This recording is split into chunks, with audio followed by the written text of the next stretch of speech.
Good morning students, I hope you are fit and fine at your home. आपकी गर्मियों की छुट्टियां ख़त्म हो चुकी हैं और उसके बाद हम दोबारा से सिलेबस शुरू कर रहे हैं हमारा। तो लास्ट जो हमने किया था छुट्टियों से पहले वो था बोर्ड्स एटॉमिक मॉडल। हम उसको एक बार फिर से रिवाइज़ कर लेते हैं for your convenience. Boards atomic model हम देख रहे थे, इससे पहले हमने रदरफोर्ड एटॉमिक मॉडल देखा था, उसमें कुछ ड्रॉबैक्स थे, कमियाँ थी। उस रदरफोर्ड एटॉमिक मॉडल को दूर करने के लिए क्या है, बोर्ड्स एटॉमिक मॉडल आया। इससे पहले boards atomic model actually combination था क्वांटम थ्योरी का और ड्यूअल नेचर ऑफ मैटर का। ड्यूअल नेचर ऑफ मैटर और क्वांटम जो थ्योरी थी उसका एक कॉम्बिनेशन था जो बोर्ड्स एटॉमिक मॉडल था। तो हम वही देखने वाले हैं बोर्ड्स एटॉमिक मॉडल में क्या क्या चेंजेस किए, क्या नया था उस मॉडल के अंदर, ठीक है, कैसे उन्होंने एटम की स्टेबिलिटी को ज़्यादा अच्छे तरीके से एक्सप्लेन किया। तो देखिए फर्स्ट जो यहाँ पे पोस्टुलेट है बोर एटॉमिक मॉडल का, first postulate this is given by bore by his experiment.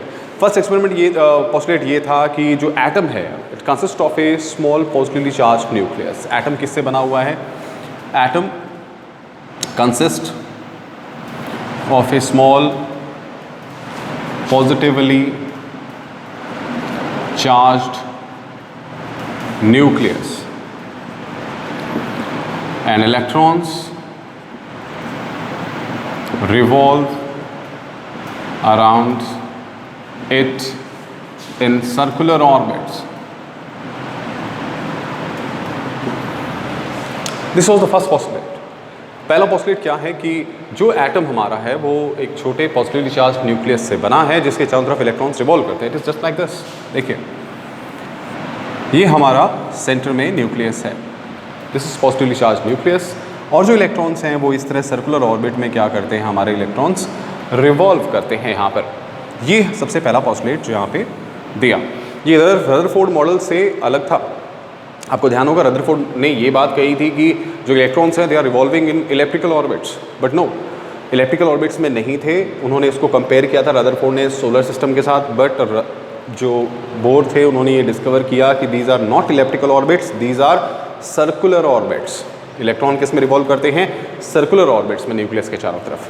This was the first postulate. दूसरा सेकंड पोस्टुलेट ये था कि जो इलेक्ट्रॉन इन ऑर्बिट्स में रिवॉल्व करते हैं, ये जो ऑर्बिट आप देख रहे हैं 1 2 3 4, ये जो ऑर्बिट्स हैं इन ऑर्बिट्स की एनर्जी अलग अलग है। Every orbit consist of different energy. जो इलेक्ट्रॉन इसमें रिवॉल्व करते हैं they also consist of that energy only, वो भी उसी एनर्जी के अंतर्गत उसके अंदर ट्रैवल कर रहे हैं। दैट मीन्स कि जो इलेक्ट्रॉन जिस ऑर्बिट में ट्रैवल कर रहा है उसकी एक फिक्स एनर्जी है।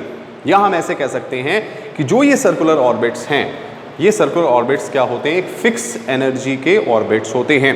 Every orbit consist of a fix energy. इनको एनर्जी शेल्स भी बोलते हैं, एनर्जी शेल्स। इनको 1 2 3 से नाम दिया जाता है या KLMN, ऐसे हम इनको डेजिग्नेट करते हैं, KLMN या 1 2 3 4, इस तरह इन ऑर्बिट्स को डेजिग्नेट किया जाता है, इन जिनमें इलेक्ट्रॉन्स जो हैं वो रिवॉल्व करते हैं। अब हर एक एनर्जी जो ऑर्बिट है उसकी एनर्जी जो होती है वो डिफरेंट एनर्जीज़ है। अब उसी एनर्जी को हम देखेंगे। अगला हमारा जो पॉइंट है वो एनर्जी से रिलेटेड है, ठीक है। इनको स्टेशनरी एनर्जी शेल्स या स्टेशनरी ऑर्बिट्स भी कहा जाता है। मैं फिर बता रहा हूँ क्योंकि स्टेशनरी इसलिए क्योंकि इनकी एनर्जी फिक्स होती है। यहाँ जो इलेक्ट्रॉन रिवॉल्व कर रहे हैं they have a fix energy. तो थर्ड पॉइंट हमारा जो आता है कि एनर्जी क्या है, इनकी एनर्जी है क्या, ऑर्बिट्स की एनर्जी कैसे दें। तो बोर ने इसके लिए भी कैलकुलेशन दी and Bohr gives a formula, और this formula was specially for the hydrogen atom. ये बात ध्यान रखिएगा आप, ये जो फार्मूला है स्पेशली किसके लिए है? हाइड्रोजन एटम के लिए फार्मूला आएगा। तो क्या बोर ने क्या फार्मूला दिया यहाँ पे?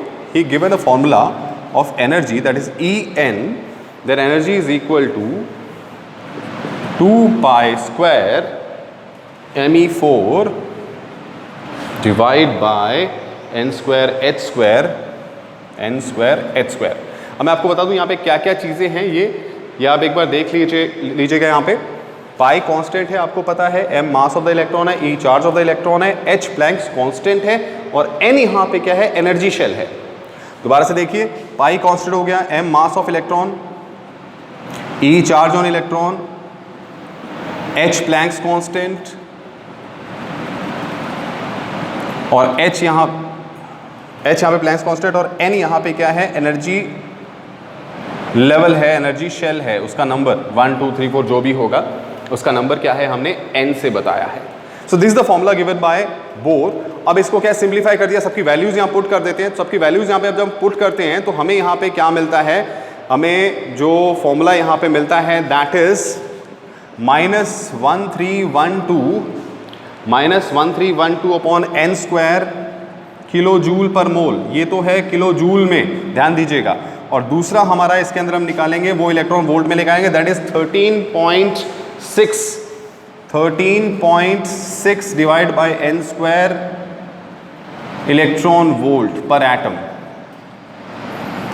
अभी दोनों एनर्जीज आपके पास हैं, ये किलो जूल पर मोल में है और ये इलेक्ट्रॉन वोल्ट पर एटम में है। -13.6 अपॉन n स्क्वायर और -1312 अपॉन n स्क्वायर, दोनों यूज़ की जाती है न्यूमेरिकल्स वगैरह में, या अब जो पॉइंट्स बनाते हैं सभी में आप दोनों टाइप की यूज़ कर सकते हैं, बिकॉज कई न्यूमेरिकल्स में इसका यूज़ हो रहा है, कईयों में इसका यूज़ हो रहा है। So both can be considered here. So -1312 upon n square और -13.6 upon n square. So this is the energy for the energy shell. अब यहाँ पे क्या कर सकते हैं आप, n को पुट करते जाइए, put the value of n 1 2 3 4 and will get the energy. उस पर्टिकुलर ऑर्बिट की एनर्जी आपको मिलती जाएगी। जैसे n इफ 1 पुट किया तो -30.6 आएगा, n अगर 2 पुट किया तो 2 to the 4 डिवाइड कर दीजिए उसको, ठीक है, 4 3 3 पॉइंट समथिंग आएगा। सो n की वैल्यू पुट करते जाइए, n यहाँ पे एनर्जी लेवल है 1 2 3 4 इट गोज ऑन। तो जैसे आप n की वैल्यू पुट करते जाएंगे आपको एनर्जी मिलती जाएगी। तो जैसे हम देख सकते हैं कि एनर्जी क्या होगी, जैसे आप लोअर शेल से मतलब यहाँ से बाहर की तरफ बढ़ेंगे एनर्जी बढ़ती जाएगी। Understand, when are moving from first to higher shells तो यह एनर्जी क्या हो जाएगी, एनर्जी इंक्रीजेस। अंडरस्टैंड, बाहर की तरफ बढ़ती है, अंदर की तरफ कम होती है, and can be calculated for this formula. एक बात ध्यान रखिएगा, this energy is only for hydrogen atom, ये बात ध्यान रखिए, this energy is only for hydrogen atom. Hydrogen atom के लिए कैलकुलेट की गई है ये एनर्जी, उसके एनर्जी शेल्स के लिए कैलकुलेट की गई है, this -13.6 upon n square. Okay students, so this was energy for every energy level, आप यहाँ से कैलकुलेट कर सकते हैं, गिवन बाय बोर, ठीक है। देन एज सच हम इसमें जैसे देख सकते हैं कि जो भी यहाँ पे आपका कैलकुलेशंस आ रही हैं, जो भी कैलकुलेशन यहाँ पे हैं, ये इलेक्ट्रॉन वोल्ट और किलो जूल पर मोल दोनों में एनर्जी कैलकुलेट की गई है। हाँ, एक चीज़ और, ये हाइड्रोजन एटम और हाइड्रोजन जैसे जो भी एटम्स हैं जिनके अंदर एक इलेक्ट्रॉन्स हैं, जैसे for example helium positive, helium positive के लिए भी यही फॉर्मूला आप यूज़ कर सकते हैं for calculation of the energy of the circular orbit. तो हाइड्रोजन या हाइड्रोजन जैसे जो भी आपके एटम्स हैं, हाइड्रोजन और हाइड्रोजन जैसे जो भी आपके एटम्स हैं, वहाँ पर आप ये फॉर्मूला यूज़ कर सकते हैं to calculate the energy of the electron present in the energy level, energy shell, चाहे किलो जूल में कीजिए, whether you can calculate in the electron volt. So this is all about energy students, ठीक है। Next यहाँ पे जो point हम देखेंगे वो भी एक जनरल फॉर्मूला है for the radius of the stationery state of hydrogen atom के लिए आप निकाल सकते हैं। नेक्स्ट फॉर्मूला, फोर्थ पॉइंट यहाँ पे आप देखिएगा, फोर्थ पॉइंट किसके लिए है, रेडियस के लिए, radius of the energy state. वो रेडियस का फॉर्मूला भी बोर ने यहाँ पे दिया, क्या फॉर्मूला यहाँ पे है, Rn is equal to A0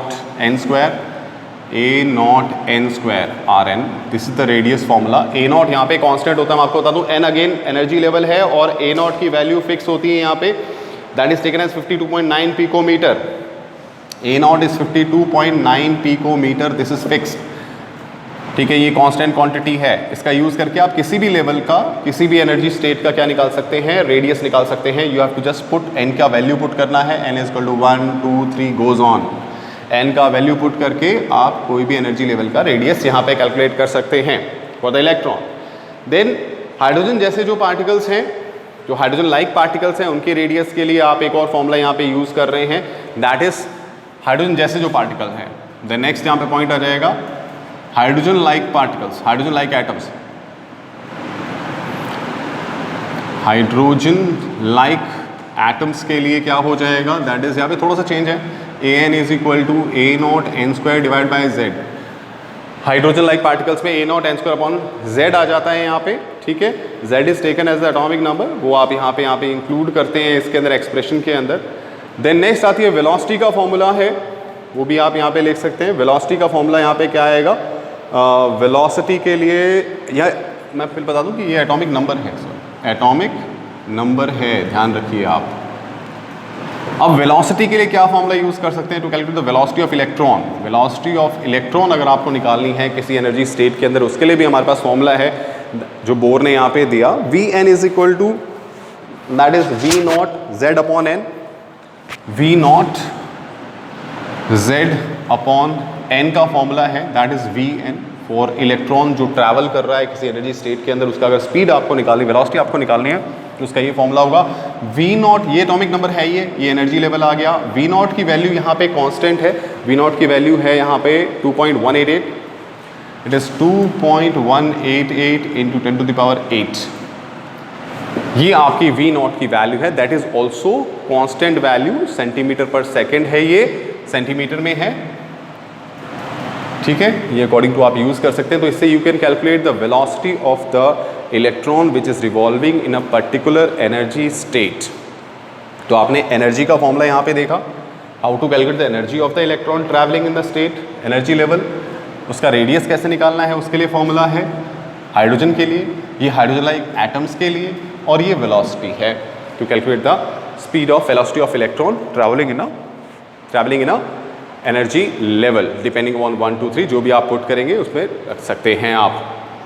जैसे हमें पता है कि जो जितने भी यहाँ पे हमारे इलेक्ट्रॉन्स हैं, इलेक्ट्रॉन जैसे रिवॉल्व करते हैं सिर्फ एक फिक्स्ड वैल्यू ऑफ एनर्जी के उसमें रिवॉल्व कर रहे हैं, तो हम कह सकते हैं कि जब इलेक्ट्रॉन फिक्स एनर्जी लेवल में ट्रैवल कर रहा है तो उसकी जो वैल्यू है एनर्जी की वो फिक्स है। सो ऐसा कहा जाता है कि उसको क्वांटाइज्ड किया जा सकता है, the expression of energy of electron can be quantized. Quantized means it can be expressed in discrete values, आप उसकी एनर्जी को डिस्क्रीट वैल्यू में एक्सप्रेस कर सकते हैं। यू कैन सी हेयर हमने उसकी एनर्जी को डिस्क्रीट वैल्यूज़ में रिप्रेजेंट किया है, कैलकुलेट कर सकते हैं। That's why we can say that कि the value of energy of electron can be quantized, ठीक है, वो फिक्स एनर्जी लेवल में ट्रैवल कर रहा है। ये कुछ पॉस्टुलेट्स थे students about the Bohr's atomic model, ठीक है। कुछ और पॉस्टुलेट हम डिस्कस करेंगे in the next session. Thank you for now, okay.